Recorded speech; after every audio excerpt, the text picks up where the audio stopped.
Days of Hintmas with me, Sharon Keegan.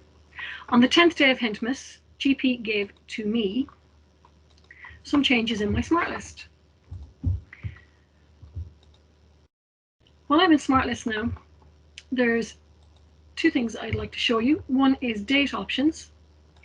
So whereas if I went into a smart list, which has dates in there, and I go to my search, pick the date field as the search field, the values in here, they've added 4 more.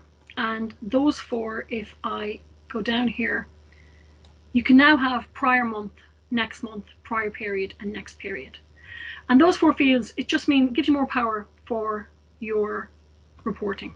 Okay, so those are 4 new date fields that they've added in there. Something else that I wanted to show you is when you have a smart list favorite. So let's say I've got one here.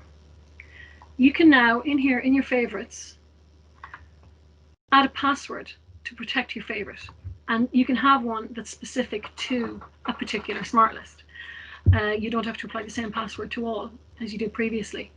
And I suppose the beauty of that is if you spend a long time creating a smart list and bringing in the columns that you want and setting up the filters just right, you don't want somebody to be able to go in and make a change and save the change by accident. Okay, so with this, they can't save the change by accident because if they don't have the password, they can't click modify. Okay, they will have to give it a new name and add. So they can still do the save as, but they cannot change your password. You can't change your smart list without your password.